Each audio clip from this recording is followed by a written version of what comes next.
Innsmouth, stranger. Greetings, friends, and thank you for joining us today in Innsmouth. As you can see, we've brought you to the faded splendour of Innsmouth Theatre for our 95th excursion into everyone's favourite seaside town. I'm one of your guides, Rob Poynton. And I'm the other one, Tim Mendes. Yes, today we're going to be looking at performing Lovecraft and things like of that nature. And we're going to be joined by two very esteemed guests. Two guests that if you were at the Innsmouth Literary Festival, you will have seen both of them performing at Innsmouth After Dark.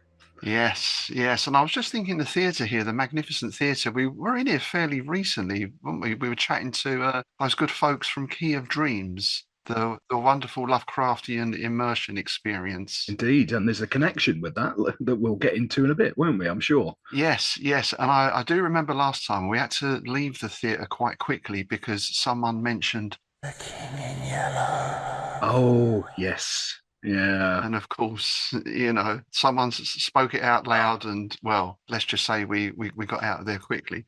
Anyway, I believe we have a new book, you were saying, sir? Indeed, yes. The third in my Hollow Hills cycle of novellas has been released through Madison Press. It goes by the name of Blasted Soul, and it takes place in a weird Cornish mining town. And on this one, I tend to go with take a different mythos author as a sort of jumping off point, but this time I kind of went with a whole smorgasbord. So there's bits of Arthur Machen in there, bits of Derleth, bits of Lovecraft, bits of Clark Ashton Smith. It's basically a cornucopia of eldritch delights. Oh, that sounds like a good tagline for the cover. Yeah, I don't know why I didn't think of that. All right, so let's welcome our two guests. We're delighted to be speaking today with CJ Hooper and Matthew from Edwyrdian Tales. Good day to you both. Hello, thank you for having me. Thanks very much for having us, Rob. And the first question we always ask our visitors is this the first time you've been in Innsmouth? CJ? Well, I think technically I've been into Innsmouth twice before, but only after dark. Ah, yes. I have to say it was very, very different in the daytime. It's not like it was in the brochure, and it'll be lovely when it's finished. Yeah. To be fair, I think the brochure was published in 1921, so it probably could do with a bit of updating, couldn't it? Yeah. The Gilman House had recently had a refit, but I can't tell any difference. I think they added some more mould and damp. I think that was the refit. Yeah. Ambience. I've noticed it's the same old lady on reception at the theatre selling tickets, though. She's been around, hasn't she? Oh, she has been around, but we won't go into that. Yeah, don't mention the mingling. How about you, Matt? Yeah, likewise to CJ. I joined you for After Dark at the Lovecraft Festival, but this is very much my first time in Innsmouth, so looking forward to it. All right, so perhaps we could start with both of you, how you first got into Lovecraft, a little bit about your background, perhaps, and what drew you into weird fiction in particular? Maybe we'll start with you, Matt. Sure, yeah. I suppose, like quite a lot of people, I went in the geek route. I was playing Dungeons and Dragons as a kid, and then got into other games like Vampire the Masquerade, and then along came Call of Cthulhu. And I sort of had no idea what I was doing with it, because here's this huge list of monsters, none of which you're supposed to kill, and all of which will absolutely destroy you or send you mad. And you kind of look at it and go, what, really? I'm supposed to play this game? And then it turns out, yeah, I played it for pretty much the rest of my life. And that got me into, the Lovecraft fiction and the like. It was very much through the roleplay route. Yeah, I'm thinking that's quite a common thing now, isn't it? Because I know there was a bit of a sort of Lovecraft resurgence in the 70s into the 80s, but I think a lot of that was largely fueled by the game, really, wasn't it? Yeah, I think so. And recently we had a bit of a resurgence, but that seemed to be more fueled by video games. Yeah. Because there was a period about 5 years ago when you got an absolute slew of Lovecraftian games. So I think the same thing happened there. Yeah. So, CJ, what was your route into all this madness? Well, I'll try and give you the short version. I was blessed with very, very cool parents, and both my mum and dad who fantastically awesome. Unfortunately, Dad's been gone a long time now, unfortunately, but we had sort of the full collection of Lovecraft Panther books in our house when we were growing up. Both of them had read various bits of Lovecraft. We have Cold Christmas Church up the road, which is the subject of one of my short stories, which they always describe as being like the tower from the lurker at the threshold. Nice. That's actually what's prompted me to get into short story writing, by writing that story and then plowing on to more. And it was through them I got into sort of archaeology and mythology and all that kind of thing, which is, had a massive impact on my life, thankfully. And also deserving an honourable mention is when I was 8, I joined Cubs. An odd link, you might think, but I joined at the same time as my best mate, Ben Burston, who you will know from Thinking Books, which he runs with Simon Yarwood. So Ben and I, we sort of pretty much grew up together from being in Cubs. Ben got us all into sort of role playing and the such like, and so we've been doing we started off with Warhammer, and then obviously through Vampire the Masquerade and Cthulhu and the such like as well. And so yes, a lot of this down to my parents and Ben Burston. Thank you very much. That's parenting done well, isn't it? Yeah. Well, similar to mine, because I mean, I was lucky because I spent a lot of my time with my grandparents growing up, and they had all them old big collections of ghost stories and supernatural weird stuff. So I got into things like Arthur Machen and Algernon Blackwood before I'd ever heard of Lovecraft. So I got into it that way. Yeah. Nice. Almost going to a sketch there. Aye, you were lucky. Yeah. That's just my accent. It does that. all we had to read were Biggles and the Famous Five. Luxury. Biggles Goes Mad in Antarctica. There you go. That was a good one. Oh no, there's an idea. If that crossover hasn't been done, it should be. Yeah, we were actually. We'll get back onto crossovers later on. We were talking about that just a moment ago. That might be an interesting little topic to explore. Yeah. Now, you are both performers. So, how did you get into performing? And what was it that made you want to perform Lovecraftian material in particular? CJ. Well, the improvised rhyming thing that I do or have done in my shows, it's that actually first occurred at Lorien Trust, where I was given the role of trying to sort of do these 15-minute rituals that you have to do occasionally. And one of the reasons I tend to do improv was I was just too lazy to write anything down. So I was always very lucky, and I had a nice little group of contributors. So I would spin out these improvised rhyming rituals with a set target in mind, and the contributors acting accordingly off the verbal cues that they were given. And so that sort of suddenly occurred. And then I found myself at an improvised comedy night run by, another name drop, by my good friend Elliot Stewart. And they were a person short. And it was quite a long time ago. And I was very drunk. They needed somebody, and there was somebody I was trying to impress, who may have been female, So I got up on the stage in my drunken state and did sort of 5-10 minutes of improvised comedy rhyming. And but I've always veered towards niches, whether it's sort of urban horror, fairy tales, alternative histories, and well, Cthulhu was the obvious choice. It's a bit like people say about bacon. You want to improve something? Add Cthulhu or bacon. As a vegetarian, I should say I don't normally stick with that, but And Matt, now of course we had your performance at Innsmouth After Dark with your marvelous performance of The Outsider, but you were also our town crier for the day. And not only did you look splendid in your amazing outfit, but it sounded great as well, because you were ringing Dagon's bell, I seem to remember. That sounds filthy. Well, I should just pre-warn our listeners that Dagon's sack is making a return this episode, so gird yourselves for that. Ready yourselves. So yeah, same question really. How did you get into performing? I mean, I was always interested in theatre and wanted to perform and write and direct and things. But I ended up working mainly in heritage and in historical kind of work. So for about 6 years or so, I was writing and directing most of the live events at the Tower of London. I've worked at a lot of other kind of historic institutions. And a lot of ghost stories started coming up in those directions, because the majority of those buildings are reported to be haunted, some of them by a great plethora of ghosts. But I was always still a passionate role player and really enjoyed that kind of stuff. And a friend of mine, Will, turned around to me and happened to mention that he ran LARPs of Cthulhu. And I was like, really? You do that stuff live rather than tabletop? Good God, I've got to get in.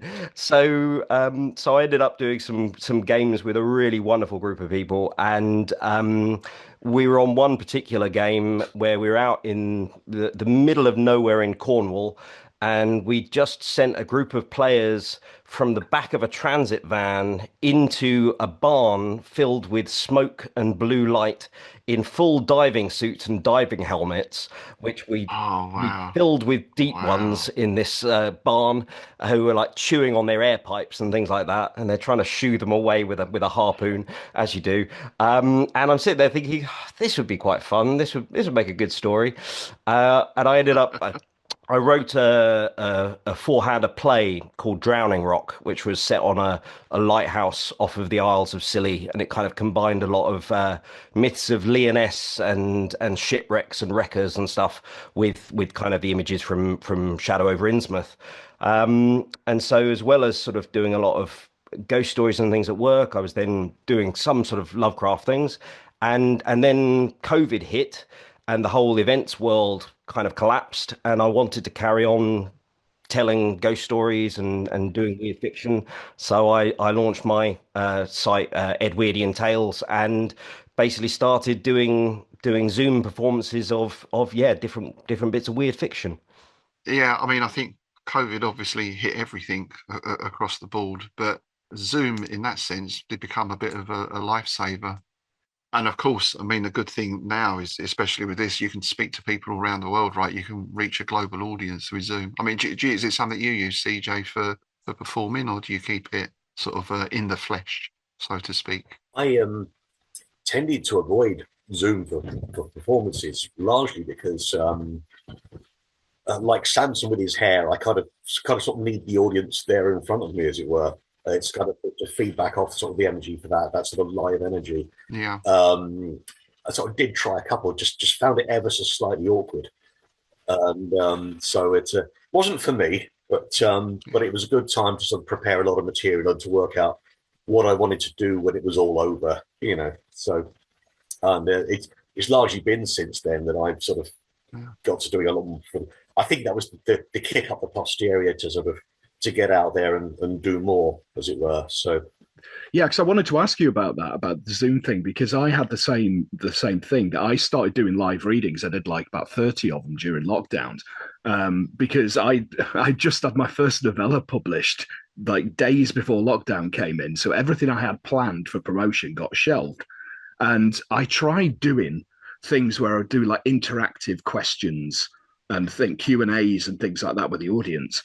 And it was awkward enough doing that. So I'd imagine from your point of view, CJ, how difficult was it? Like waiting for, because things get lost in the feed and all that.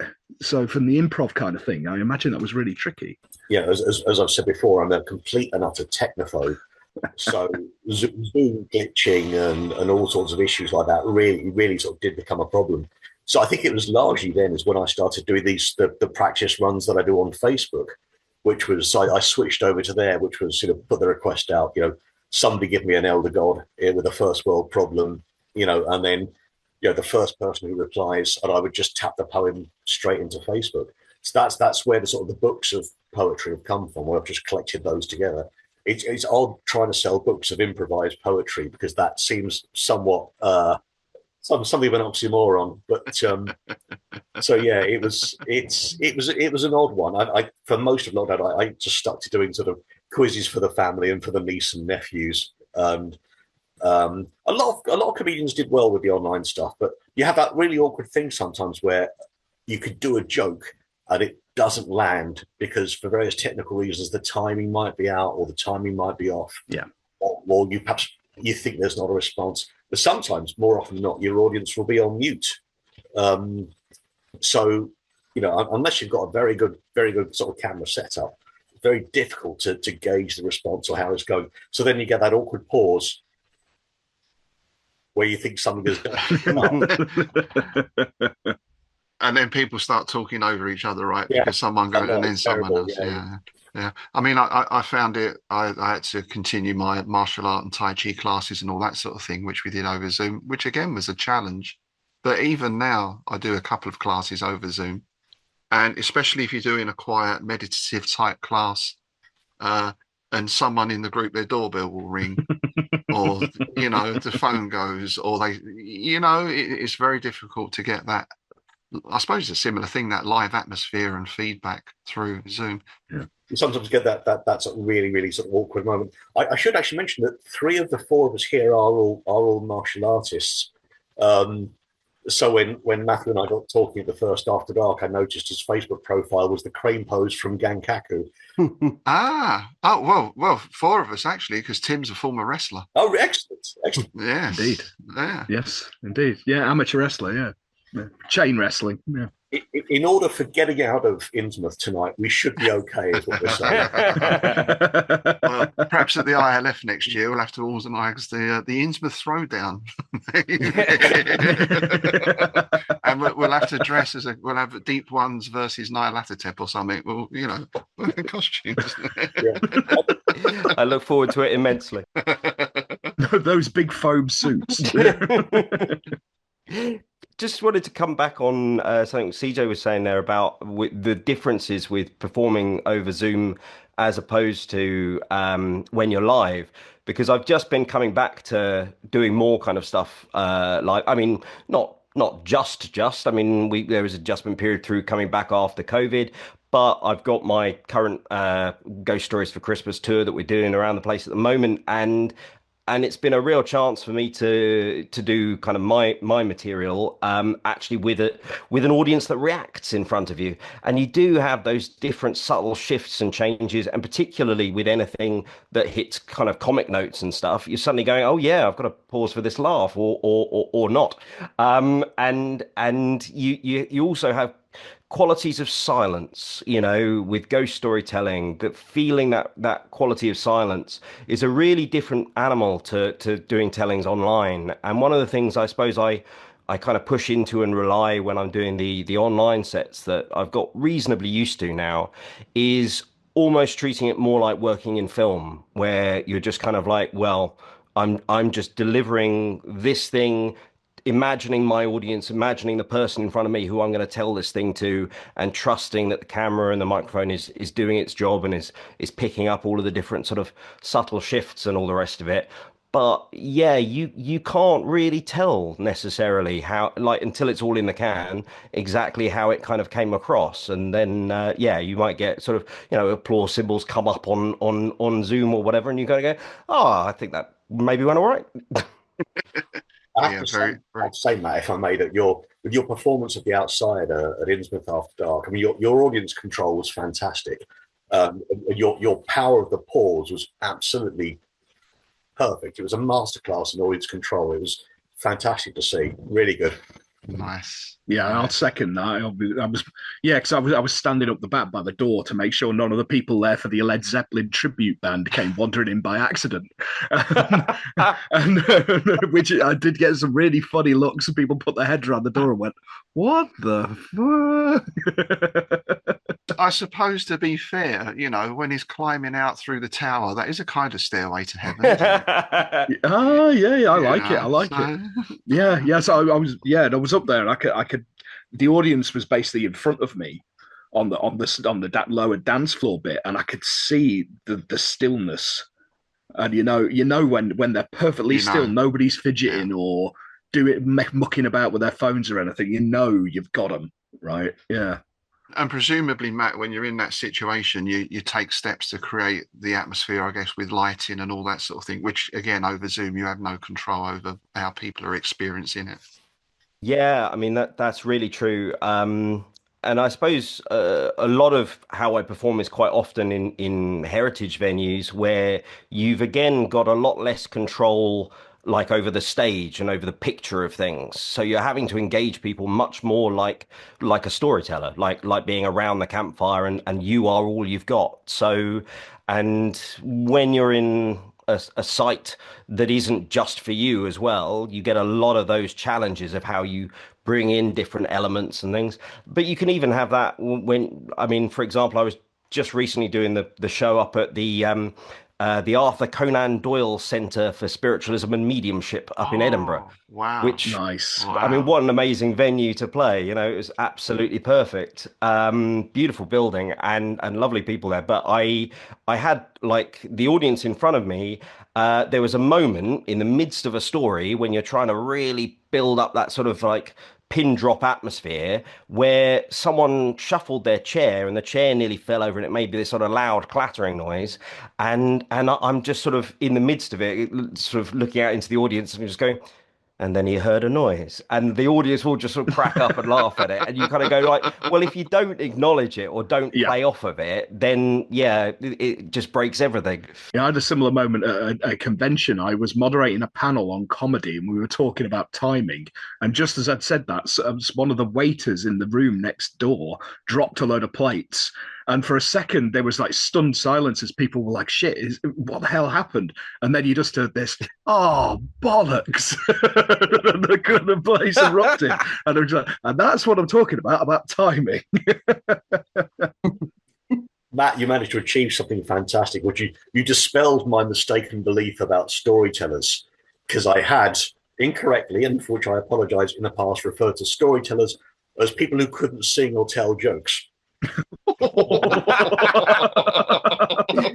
Well, you're partway true. I definitely can't sing. But no, the performances have been absolutely, the holding the crowd like that has just been, really nicely done. And I recommend it to everybody listening. Yeah, Absolutely. yeah. Just before we move on, I want to go back to your heritage thing, because I was recently over at Old Sarum outside of Salisbury, and you mentioned when I was talking about it that you were once there.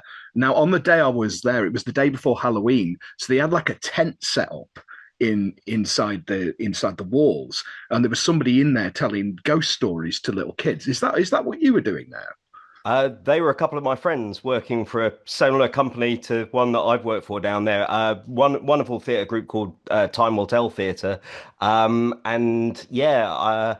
At the same time, I was up in Whitby Abbey for them, doing various horrendous gothic kind of nightmares for the audience, including by the end of the performance, dressing up in a giant gug suit that I'd made and charging around, terrifying people and trying to eat them, as you do, you know. As you do. Oh, that's brilliant. Yeah, because I remember because we just walked in through the entrance, and this woman came out in like the full maid sort of medieval maid setup, and I was kind of like, well, that's cool. Oh, that must be what that must be what he does. Absolutely, yeah. So last time I was at Old Sarum, I think I was last there for commentating a knight's combat, because I've done a lot of kind of historical combat and jousting commentary and various things like that over the years. But yeah, Old Sarum's is one of those beautiful sites that's really nice on a nice day and a bit grim on a horrible day. I can imagine it was not. Luckily, the weather held when we were there, but yeah, I can't imagine horizontal drizzle would be very much fun. So, CJ, I guess with you, it's a slightly different experience in that you're interacting directly with the audience and you're asking them to shout things at you, which presumably for Matt is not such a good thing, So, how important is that for you to have that feedback from the audience? Yeah, you kind of ride on it. And whether I'm doing sort of the regular stand-up or the shows with the improvised poetry stuff, the first joke, the first bit has to land. And if it lands well, you just carry on riding that momentum as it goes through.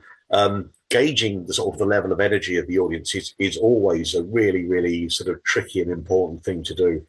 And for instance, with the improvised shows, I mean, I've done a couple of sort of Edinburgh runs with my alternative history shows and the urban horror fairy tales, and so there are some of the sort of the pre-done ones that I take out from the books to space out the improvised ones, but I've also got to throw in bits of kind of regular sort of stand up and chatting with the audience in there as well, because you've got to. They say that the audience has an attention span of about 20 minutes before they start flagging.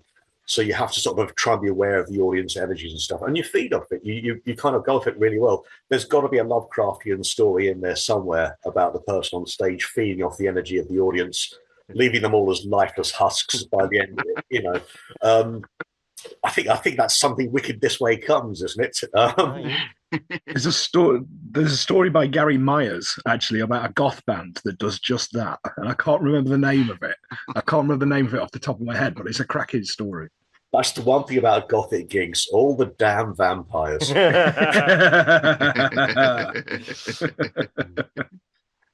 Colin Robinson. Yes, indeed.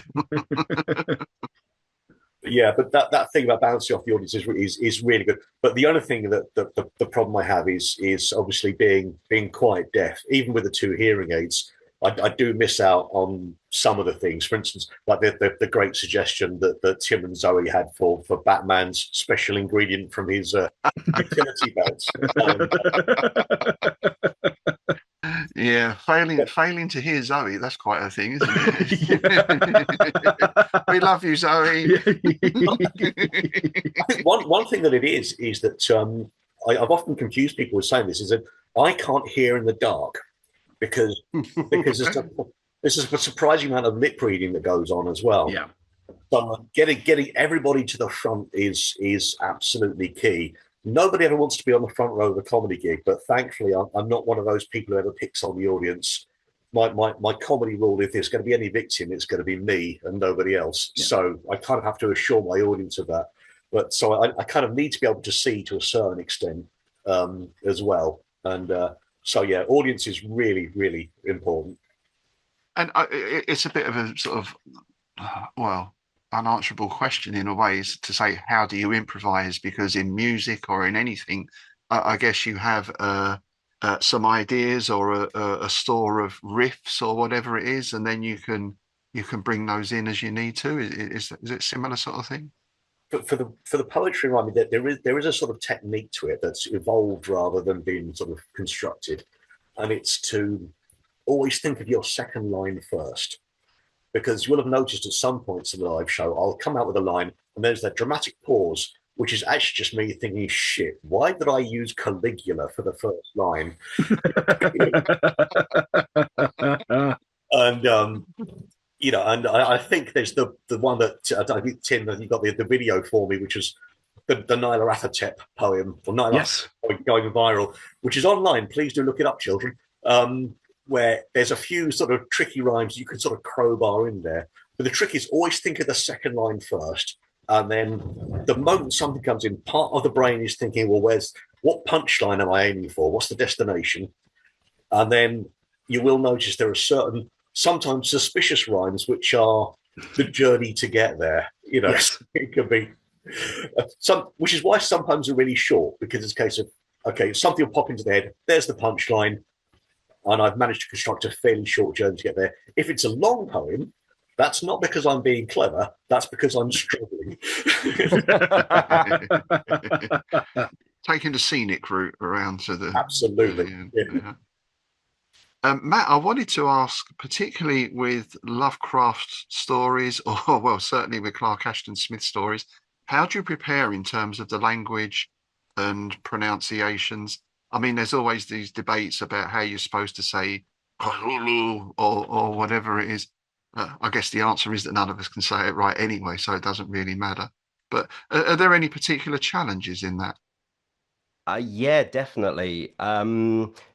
So there's slightly different techniques from whether I'm learning something as an actor or whether I'm preparing something as a storyteller. And if I'm preparing something as a storyteller, then there are certain images and there's certain little bits of the language that I absolutely want to keep. And I guess examples for that, I've quite often told two of Algernon Blackwood's stories, which are two of my favourites, weird tales of all time, which are Willows and the Wendigo. I mean, they're barnstorming yeah. pieces. And there's elements of that you can really get away with storytelling, and then there's just a couple of little images that he kind of sews in there that are just so evocative. And then you come up against someone like Lovecraft. Good God, I mean, the man's a nightmare. He's non-Euclidean in language, basically. And then you know, if you try and actually learn it, and I genuinely learnt The Outsider for Innsmouth. And it took me 3 months of about probably 2 hours a day to get that in my head, because the language is so hard. And there's elements of it, like my fallback technique of, if I say things maybe 3 or 4 times and it starts to seed in and everything, fine, okay, great.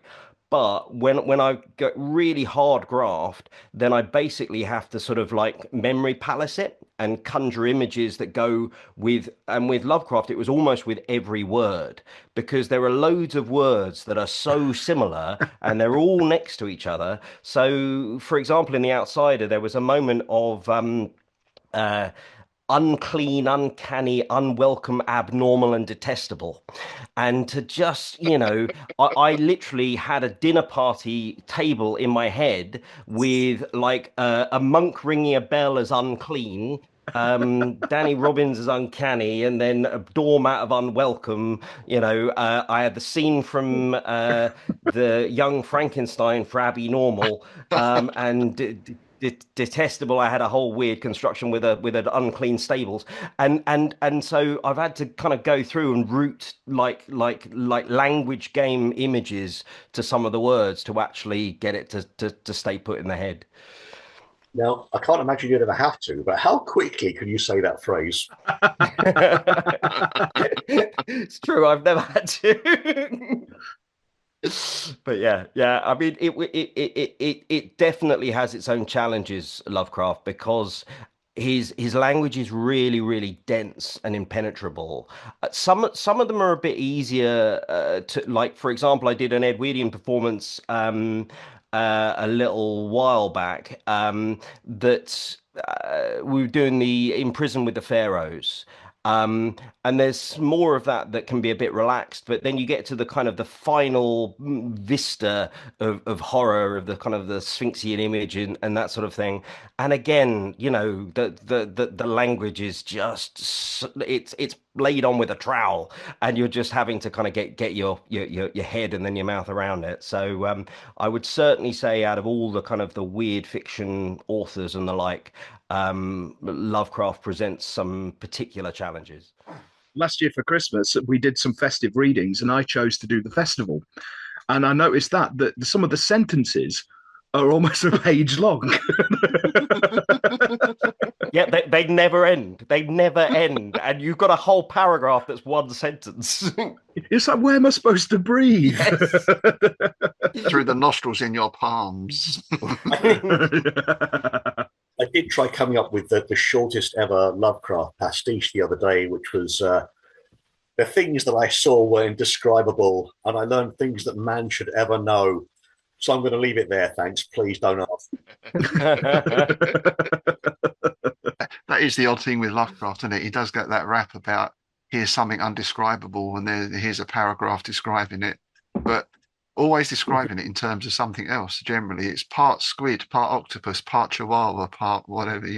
It's an interesting technique. Yeah, I quite like it that there's his story, the Unnameable, where he kind of almost addresses his critics with that, where he kind of has this cipher other character who's kind of going, "Oh, you're always saying that they can't then describe what they see. It's all a nonsense." And he kind of, almost has a game with answering his critics on that one.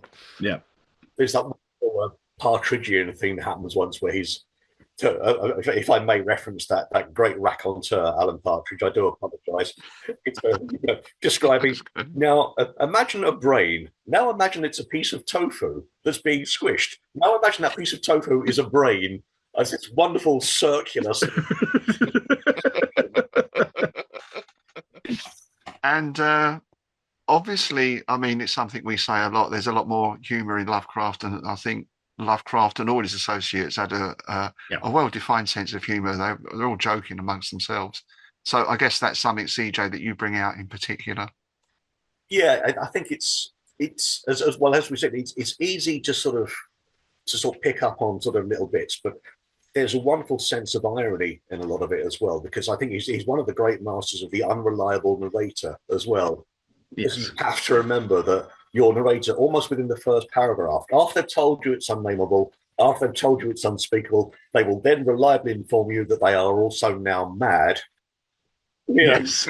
I have Yeah. kept back this one bullet for myself. So yeah, does that go back then to that crossover thing we were talking about before? I was thinking a favourite of mine was always like Batman, Judge Dredd crossovers and that sort of thing. So, and something we've mentioned, whether you're gaming Cthulhu or writing, is you can put it into any genre. You can have Weird West, you can have sci-fi, it fits anywhere. So does that increase the opportunity for humor as well? I think so. Yeah, I think it certainly does. And I think the trick is, I think as we had with the panel at ILF about horror and comedy, and the trick is to not let one sort of completely subsume the other. One will sort of by and large always have to sort of take priority. Yeah. But there have been a number of sort of examples out there of how you can sort of include pathos, for instance, within comedy. And, around about this time of year, Blackadder 4 will always get a mention. Yes, yeah. Of course. Yeah. And there's a little piece of writing which I will be careful. It's a book of short stories that my dad put together, and we only had sort of published amongst the family. But there's a wonderful section in this time-locked 1950s Somerset village where they've managed to invent rock and roll, and it all gets struck with lightning, and it all goes, it's chaos everywhere. And it was like the mountains roaring. It was like Etna erupting. It was Hendrix setting a fire to his guitar. It was Townsend smashing up his kit. And then it was Bessie Smith being turned away from a hospital because she was the wrong color. Wow. Ooh. And it's quite sort of humor wallop. Deep cut. Yeah.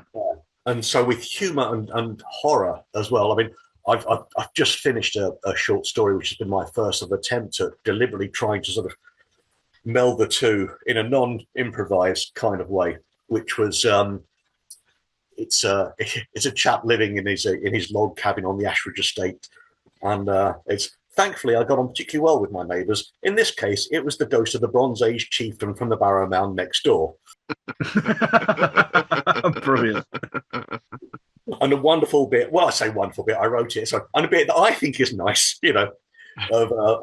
of laying a ghost to rest with a fake Rolex. Spoilers, by the way. Do you think that's something that English comedy seems to do very well, though? That mix of pathos. You think of things like The Office and Rising Damp. Yeah. And all the best British comedy seems to have that element in it where at one point you go, oh. And also mixing in that element of sort of the grotesque as well. I mean, Royston Vasey is the prime example of that, taken to an extreme, yes. I guess. But even in your normal sitcoms, there often seems to be that slightly horror element as well. Oh yeah, I mean, I've often thought One Foot in the Grave is a good example of that, because some of the episodes of that go to some really, really dark places. The Dead Man's Shoes, where he goes to get the pair of second-hand shoes. Oh, you can take him off him. The guy's laid out. Yeah, exactly. He goes to some really dark places, but it's essentially a sitcom. So I couldn't agree more, guys. I mean, in a lot of ghost stories, sometimes that balance point between sort of the darkness and the light is just flipped around. So like in comedy, you'll have that sort of thin edge of dark kind of cutting through it to kind of land things. Whereas, I mean, with a lot of the ghost stories I deliver, there's that thin edge of humor cutting through it to kind of create lightness so you can see the shadows. And I'd say one particular writer I absolutely love for that is W. W. Jacobs.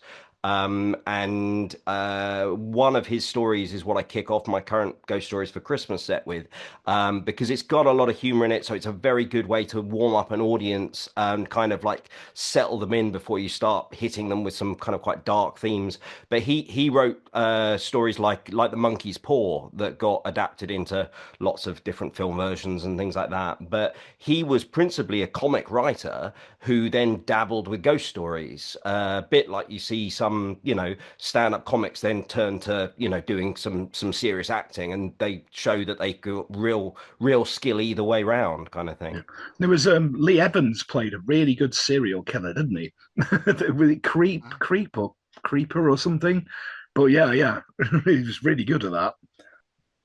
But I suppose that does highlight that thin dividing line between comedy and horror. Sometimes it does seem to be a fine edge, doesn't it? Oh yeah, but even when you look at the so-called serious writers like M.R. James, there's still moments of levity in that, like the Mezzotint, for example, Yeah. where he basically spends a couple of paragraphs taking the piss out of people who play golf. Exactly, yeah. Yeah. I've always thought there should be a horror version of Three Men in a Boat. Nice. That's just the Willows, isn't it? Pretty much. Oh, no, there's a mashup. There's a crossover. Yeah. I think just being in a boat is horror enough, but I'm a landlubber. Replaced with Black Shuck. In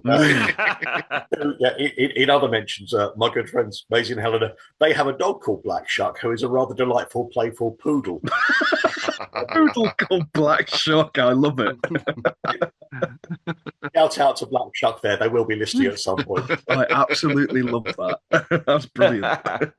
Are there any particular mashups that you think you could do or that you'd like to see, or what for either of you would be something that's not been done yet? I think with Mythos stories, most things have been pretty much done. Yeah, usually by me. Yeah, usually by Tim. I mean, we've even got carry-on versions, right? We do, indeed.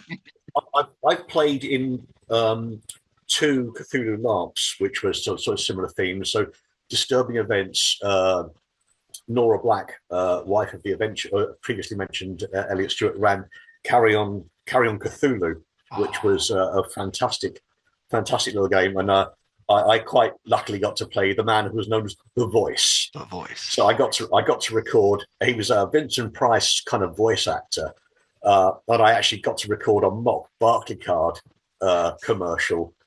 Nice. With Barclaycard, you have nothing to fear. And then, of course, the Dark Door, another great Cthulhu LARP group, did a sort of What Ho Cthulhu. So just the Jeeves and Worcester Cthulhu mashup was great fun as well. But again, a good 50% of my stories are basically Woodhouse. Yes, I did think of it. But I'm going to mention a chap called Andy Lane. During the dark years before Doctor Who came back, we had the All-Consuming Fire. Oh, fantastic! Yeah, Sherlock Holmes and the Seventh Doctor. And wonderful, great sort of mashup there, and big fan. But I would like to see Blake Seven in a Clark Ashton Smith novel. Oh, like Volmar, but for Blake Seven. Yeah, but with Blake. Oh, Blake, that'd be brilliant. Blake meets Volmar. Yeah, that would be interesting. Yeah. On Venus, of course. Yeah.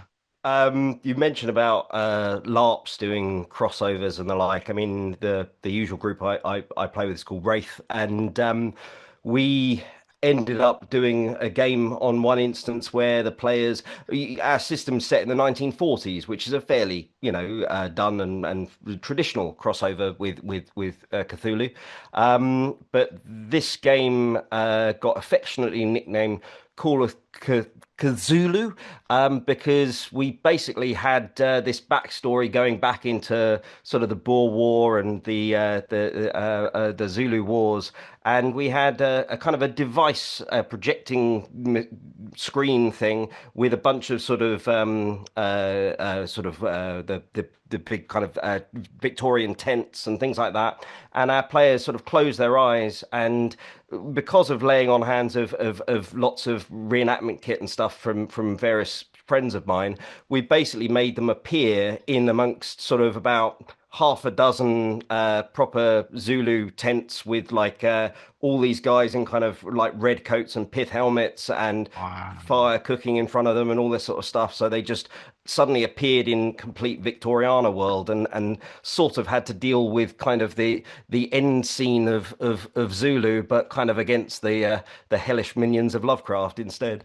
Nice. That's brilliant. That's brilliant. We just wrapped up a fantasy campaign at my wargaming club, and one of the last battles was a small group of doughty dwarves in a sort of encampment surrounded by orcs, thousands of them.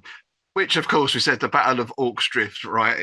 Nice. It just had to be done. It had to be done. I'm fascinated with the LARPing because obviously I played the RPGs, but one thing that also always interests me with the LARP is the actual mechanics, particularly with the idea of sanity loss and that sort of thing. So how does that work in your experience? Well, I've seen it done in a couple of ways. Normally, there's just kind of the honor system where sometimes we'll say, okay, everyone loses a sanity point and you sort of keep track. Dark Door in the past, for instance, have used a box of matches. So every time you see something that you think would affect your sanity, you burn off a match, and each set of matches is color coded. So when you run out of your green matches, you've crossed your thirst threshold. When you run out of your yellow matches, you're in trouble. When you've run out of your red matches, you report to the refs and ask them what happens next. But also there's Gothic LARP as well, which I do, which is kind of like a Penny Dreadful LARP, where it's you have a little pouch of marbles, so you literally lose your marble. Oh, that's fantastic. But it's always kind of the honor system, which is if you see something that you think should affect your sanity, you go with it. And I think all the players have always got quite a sort of a fairly good hand on how to use that. I don't think LARP really attracts the sort of sort that would misuse that system. So yeah. Absolutely. From our perspective with Wraith, I mean, quite often it goes similar to the tabletop Call of Cthulhu, the ideas of sort of phobias and philias and things like that, and players developing things depending upon what they've seen. So we have a debrief at the end of games where we're kind of like, oh yeah, he was really involved in that particular moment, so that's going to affect him more now on, and that sort of thing. And you see players bring really creative sort of solutions to various kind of things. But certain games you can really play with it. For example, we had one game in this sort of manor house in the middle of nowhere where we'd color coded different envelopes to every different player had a different color that they could open. So it was, they were branded only openable by red player or whatever else, and the house was affecting them in different ways, and so they were all seeing different visions of the house, and it was kind of skewing their sanity. So you basically gave the steers to the players and then let them play with it and how they're going to kind of bring their own quality of the madness towards the rest of the group. Oh, that's interesting. So basically very similar to how it's dealt with in the Arkham Horror LLC, the living card game thing. It's because my character at the minute, because I'm playing through it, my character at the minute has so many different fetishes and phobias now because of like burning down his house. He's now a pyromaniac, and all this kind of stuff, right? Absolutely, and I mean, and then obviously as game writers, you sometimes play with that. I mean, a friend of mine, he was playing a character who, again, set in 1940s, who had very strongly kind of communist leanings and things like this, and he was really interested politically in things. And we had this particular scene in that Victorian experience I was mentioning to you, where they ended up meeting Queen Victoria, and he kind of put his cases very strongly about like how redundant the monarchy was and this, that, and the other. So after that, he basically has this kind of phobia of the monarchy.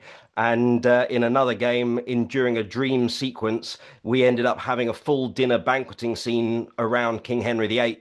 and his reaction to that was basically going totally postal, and he ended up having to be sort of dragged out of the scene and manhandled by these henchmen and all the rest of it. So he created this beautiful kind of set piece in and of itself.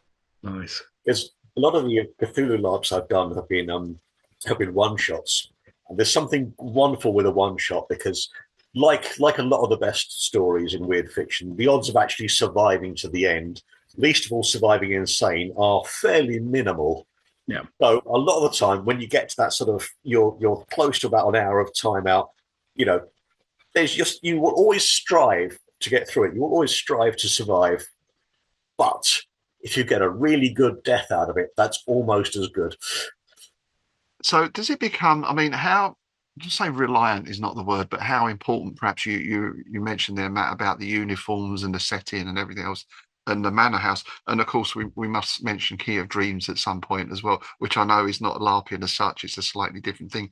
But nonetheless, it's going about creating that immersive experience.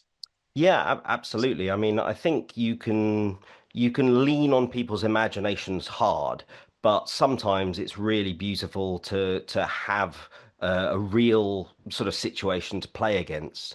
I mean, I was lucky enough to play a LARP in the Sahara Desert.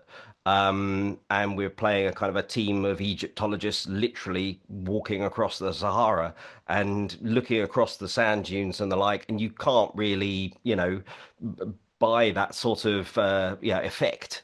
But then again, you can really lean on people's imaginations to evoke things very, very strongly as well. And I think actually talking about the Key of Dreams, which it's been an absolute pleasure to be a part of. So I play a character in that called the Collector, which I role share. I'm not always there because I'm doing some of my own kind of tours and things like that as well.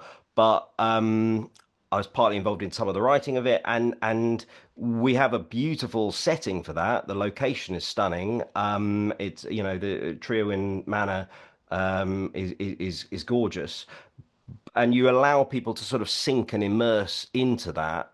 But then one of the things that Key of Dreams does is it has a lot of these different sort of story elements running through it. And a little bit like I was mentioning, those sort of different envelopes for different players, it means in a similar way, people immerse into it in very different ways, and then the manor gets filled with the sort of the shapes and images of whatever particular story they're following along, and that can really sort of start to breathe life into it. And the joy of it as being a performer in the middle of that is there's a really rich tapestry to sort of plug into, and then you can sort of see how people are reacting to it and go, oh, they're slightly tentative and they're teetering around here. Let's just give them a shove in the right direction and see if we can start kind of, really spooking them out with this. So yeah, that is a lot of fun to play. So, like, I used to be in a pirate band, right? A pirate folk band. So I've done both reenactment festivals and LARPing festivals. And the one thing that struck me, because I've done the reenactment thing first, right? Then there's all these people in accurate kit and all that kind of business. There's me in what they call Hollywood pirate doing singing dirty sea shanties, right? But what I was struck by when we went off and we did this LARP event at Lulworth Cove in Dorset was the costumes and the kit and everything was just as accurate as the reenactment lot, and the people there seemed to take it even more seriously than these guys who were like the proper reenactors. So I mean, do you find that a lot when you're doing these kind of things, that the people there, it's like with the Innsmouth Literary Festival, you've got an audience that are really, really into it? Yeah, absolutely. You're not having to struggle to bring anyone on board because they've all bought into it already. Yeah. And I think with LARPing, like you say, people bring their own game to it, and they come with gear that evokes things and with ideas of their own character in their head. I think one of the differences, one of the interesting things with doing Key of Dreams is that a lot of the players, you know, it isn't a LARP, so they're not coming with these strong characters to play with. They're engaging with the story that's there. And I think it takes a little while longer to sort of immerse, but when they do, then they're really kind of plugging into the tropes and that sort of thing. It's quite interesting seeing them going on that kind of journey, and in some of the games we also have sort of elements for them to bring on costume, like sometimes masks for things, or hoods or something, and then you kind of really see them actually go, oh my god, I'm performing a ritual with a group of people all in hoods and we're around a candlelight. Oh my god, I'm really in this thing now. You know, I turned up in my Nice. normal civvies and now I'm doing this. What could possibly go wrong? Yeah, absolutely. And I suppose, CJ, I guess in some ways where people are coming to see you specifically, that's one thing. But I've done enough like pub gigs and stuff in the past, Same. and Yeah. you get a totally random crowd. So have you had any sort of issues with that at any time at all? I think pub gigs is always the interesting one. But I think, you know what? I think I've just spent another sanity point on this one, actually, because you've just triggered a particular memory. It's all part of the therapy. Yeah. Part of the therapy. After I did that first drunken performance of improvised poetry at an improvised show in South London, I was booked for a couple of gigs, one of which has become known as the Biggin Hill Massacre. which actually has its own Facebook support group, which I think is still there to this time.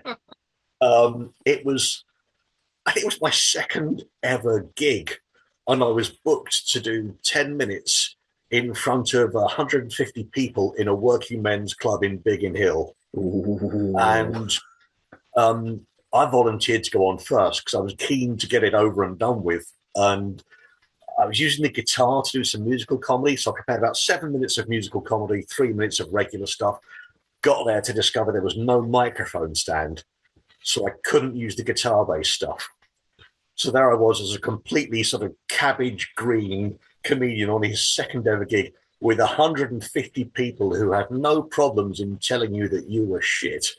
And it was mostly, I'm not going to look to wish to typecast or anything, but it was mostly lager that was being sold. There were quite a few football shirts. Right.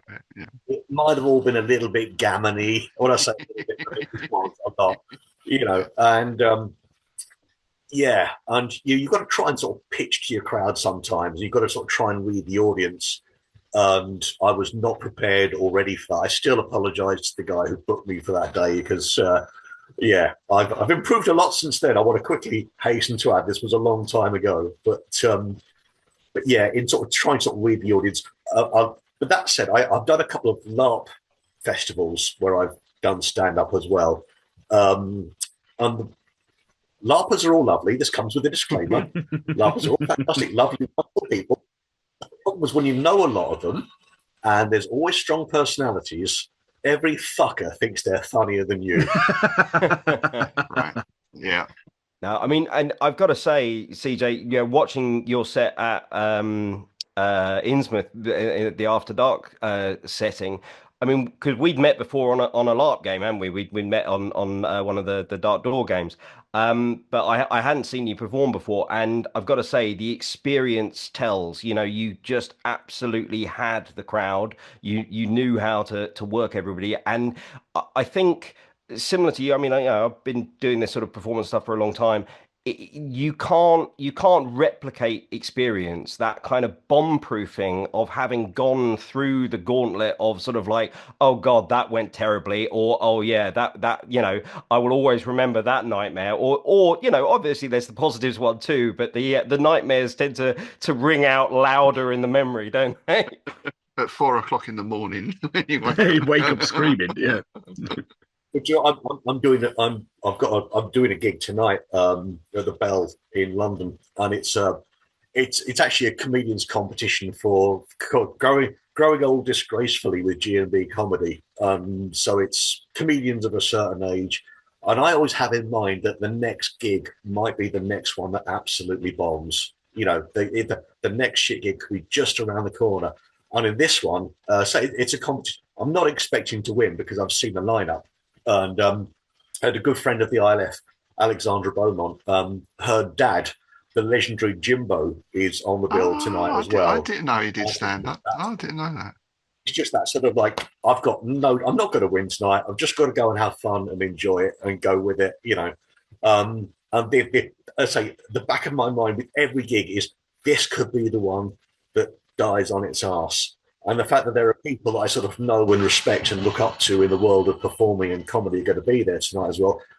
You know, I'm probably hiding the anxiety well at the moment, but yeah, I'm feeling already. I really am. Yeah. I think it's like, I know this is something me and Tim have spoken about before, is that idea, because I've had musicians, I've been in bands where someone will say, a member of the band, oh, we really need to please the audience. We need to play something they know.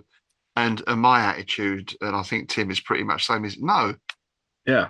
The stage is mine. This is what we're doing. You fucking listen to it, you know. Yeah. I think if you don't have that attitude in some places, you just get eaten alive. If you don't enjoy what you're doing, it doesn't work. I mean, I've been a bass player for most of my life, so I've hung around with a lot of musicians, and it's that, yeah.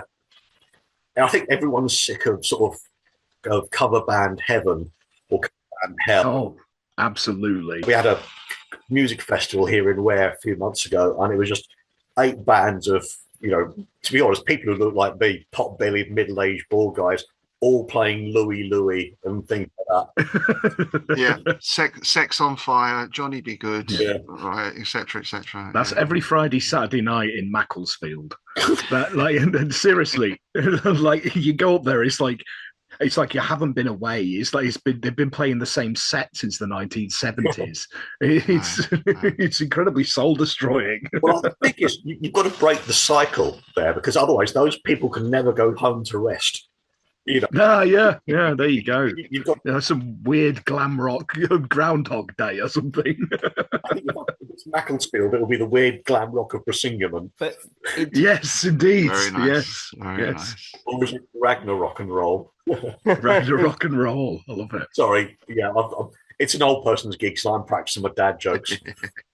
But in terms of talking about material and having confidence in your material, like you were saying, Rob, going out there and owning the place, it can be tricky sometimes when you're bedding in new stuff. And I was gonna ask CJ about this because for me, like when I do my Edwyrdian sets online, I'm pretty much always doing a new thing. So I'm always kind of feeling my way through it. And then once I've told a story a few times, and maybe half a dozen times, I start to find the levels in it and the pitches in it and the nuances. And there are certain stories of mine, I know a story's reasonably bomb-proof if I can do it when I'm drunk. You know, you've kind of got it to that point where you go like, yeah, no, I got this one, that's fine. You know, a group of mates around a campfire have asked me to tell something, but I'm, 5 beers in or whatever. All right, I'll do this one. But you're doing a lot of, you're doing improv stuff throughout, and how do you, ride the wave of nerves of new material and finding the kind of rhythm of new work the whole time? It's I say it's terrifying. It's that thing about having a few sort of set pieces to space it out with. So, I mean, I will always start any comedy gig with my heckling a deaf comedian with sign language, routine, which I've got to say goes over really well in a podcast or on the radio. You should see what he's doing with his hands. To be fair, you're lucky I'm wearing clothes, But it's trying to ride that wave. And when it's something like Edinburgh, I did 11 days at Edinburgh this year, with took 2 shows a day. So urban horror fairy tales at lunchtime, and then later on it was the alternative history shows. You just sort of kind of try and ride that wave, and it's worth having a few sort of set pieces in the back pocket to pick things up, things that can work. You've got to have something reliable to kind of fall back on. So, for instance, I mean, tonight's on, although it's a sort of competition, I'm probably going to fall back on some of my sort of tried and tested sort of material, because it's that sort of place. I don't really want to volunteer, not necessarily for the competition, but the fact that there are people there who I kind of know, like, and respect. And as opposed to doing I don't respect, in which case I'll try anything, you know. but yeah, yeah, having set pieces does kind of help. Things that you know can pick things up, things where you know you can lift the level. I've got a couple of bits I'm doing tonight, which I haven't done for years, but one of them is my Eminem in the style of Alan Bennett, which I know that a couple of the people coming along tonight are fans of. I might even follow that up with the Fresh Prince of Holmfirth as well.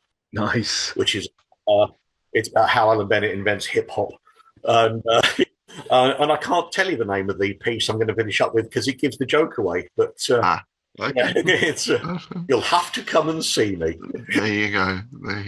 But yeah, set pieces to fall back on are always really handy, because if you do 2 or 3 sort of improv poems, if you have 1 or 2 that sort of die on their arse, you need something to lift the level back up again. And I don't tend not to do the improv stuff if I'm just in a shared bill doing a 10-minute set. I tend not to do it, and I just rely on the regular stand-up, because again, if it dies, you haven't got enough time to necessarily build up or pick the energy back up again. Right. So right. It's careful curation of your set and your audience. I guess it's similar to when you're in a band, and you basically, if you got a load of new material you want to do, you sandwich it between old tracks that the audience will know. Mm-hmm. Yeah. This is an oldie where I come from.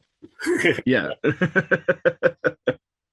So just to finish then, what have you got going on at the moment? You mentioned that gig tonight, CJ and Matt. Are you about halfway through your tour, or you got a few more to go? I think we're coming to see you in Bletchley in a few weeks' time. Yeah, I intend to go into Lewis, actually. I'm intended to go to the Lewis one. When is that again? Hey, awesome. In Friday I'm on in Bath, and then Sunday I'm on in Bristol. The others are sort of coming up. Yeah, no, I'm two gigs down in my Ghost Stories for Christmas tour, which is great. Whitby first venue sold out. We've got now a few sellout shows. Bristol sold out. So's Bracknell, Walton on Thames. So it's really fun to do. So I think I'm now starting to kind of hit my rhythm and stride with it. So I'm actually starting to relax enough to enjoy it, as opposed to just pacing the room and being terrified before going on. and then I've got my next online set I'm doing on 20th November. I'm doing the Captain of the Pole Star by Arthur Conan Doyle. So we're still doing every 2 weeks the online, just to keep me on my toes. I'm hoping to come and see you at Bletchley as well, actually, because it's I work in the Milton Keynes area.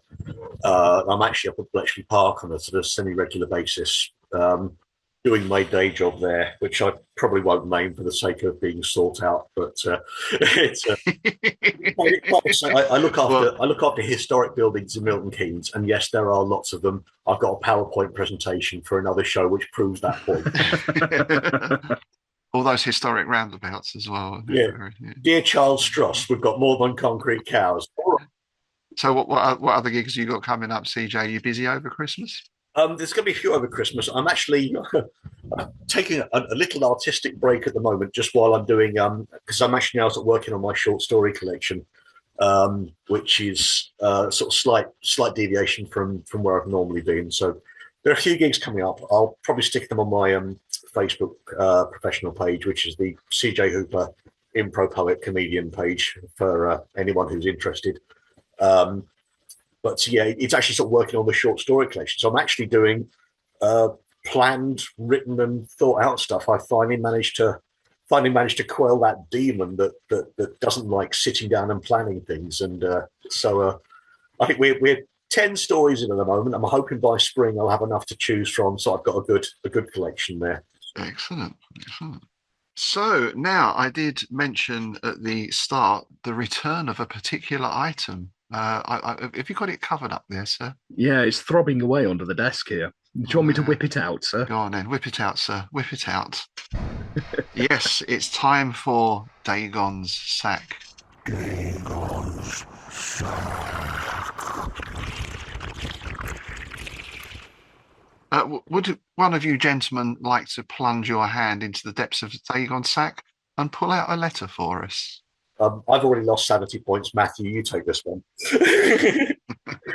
Very well. I'll pull out whatever damnable, cursable, unmentionable thing this is.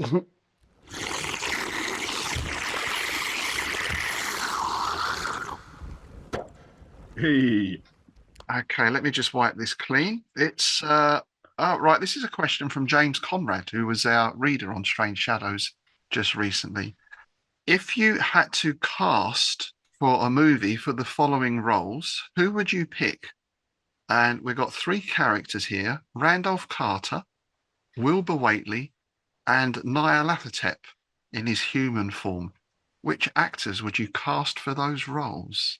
Now, I've got a couple of ideas on this, so I'm going to go last because, funnily enough, this also ties in with a story I'm writing at the moment. But I'll let you guys go first, and then I'll explain.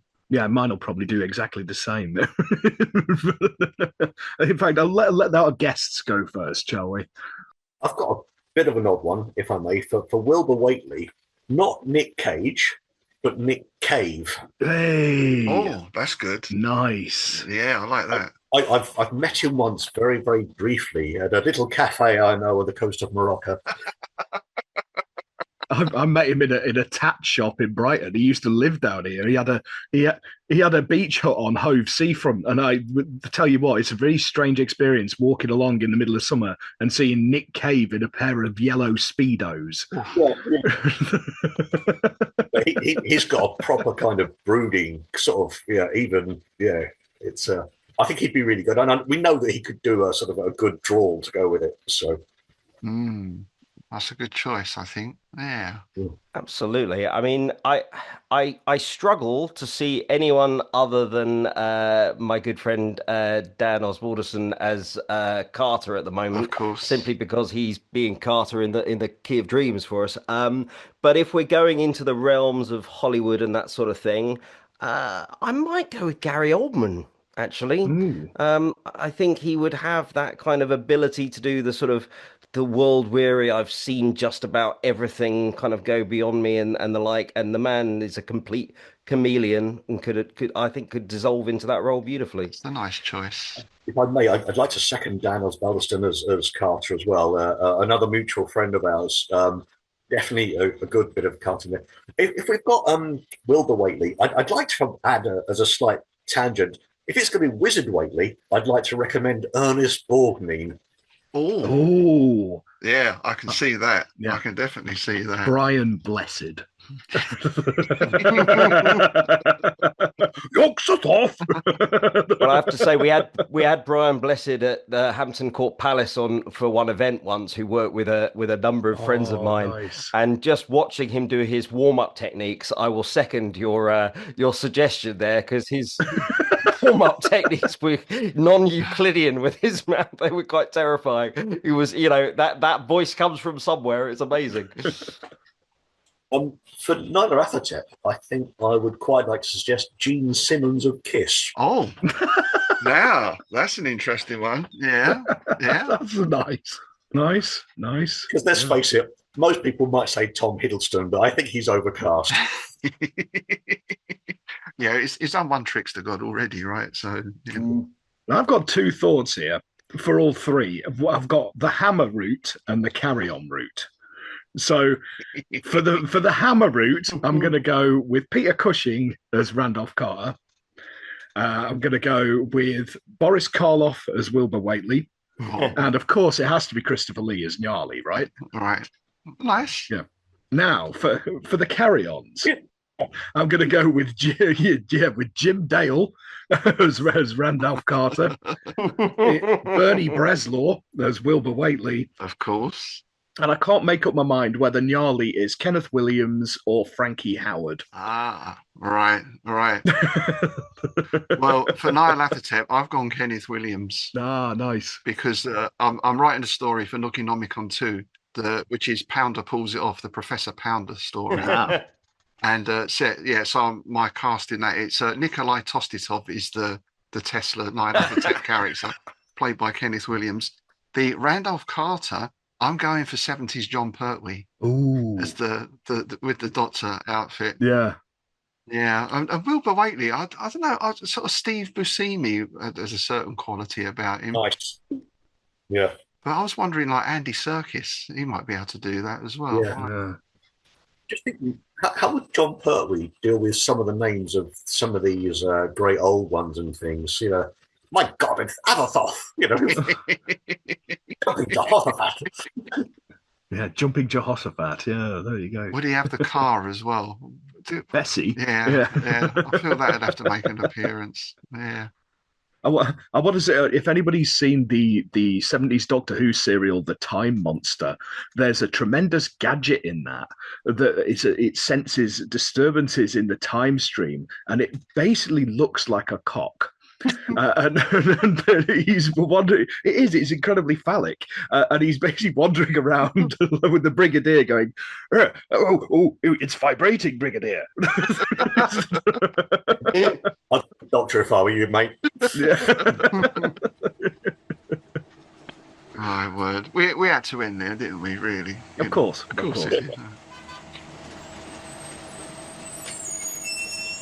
Well, I hear the big yellow bus is pulling up outside, so it's time for us to leave. And I think with no mention of the KNY this time and no strange appearances, we can leave in an orderly fashion. So thanks, guys, for coming in. CJ Hooper, Matt Wood, it's been a pleasure talking to you both. And we look forward to seeing you perform again in the future. Thank you very much. Thank you. So thanks for listening today, folks. What have we got planned for our next visit? I believe we're going to Innsmouth Cinema next time, aren't we? We're going to watch the original Nosferatu, aren't we? Oh yes, absolutely. Yes, 1922, the Murnau classic, which I think still really is the best horror film ever made. Absolutely. Yeah. And I thought it'd be nice to do that because obviously there's a new version. I think it's just come out in the States. Well, there's 2 new versions, isn't there? There's 2 new versions. Yeah. I've heard good things about one of them. The initial reviews have been very good. The Robert Eggers one, and of course there's been some offshoots as well. I know there was the Klaus Kinski 70s version. Yeah. I also discovered. Have you heard of the Vampire of Venice? Yes. It's a sequel to that 70s version. Yeah. Which I've never seen, so I'm going to try and track that down. Yeah, I don't think I've ever seen that either. Yeah, it's Klaus Kinski again, and it's rather strange from what I gather. Yeah. Interestingly, Joel Hayes, Byronic Sex and Exile, who also played at Innsmouth After Dark, he was watching that the other day. Right. So I'll ask him where he found it. Yeah, if you could, because I'd love to see it. And I thought we'd also take a look at Shadow of the Vampire while we're there as well. Ah, yes. Tremendous. So that's what we've got happening next time. Thanks again for listening today. Do please get in touch with any thoughts, comments, or questions that you might have. You can drop us a line at innsmouthbookclub@outlook.com. You can leave a message on our Facebook page, or of course you can get in touch via our Patreon site. And while you're on Patreon, please do consider signing up, subscribing, and supporting the show. You get access to all our bonus content. You get a quarterly copy of Innsmouth News, and even better, you get free entry to such events as the Innsmouth Literary Festival, where you can see such wonderful performers as our 2 guests today, and much more besides. Okay, that's it for today, folks. Thanks again. We'll see you next time. It's goodbye from me, Rob Poynton. And it's goodbye from me, Tim Mendes.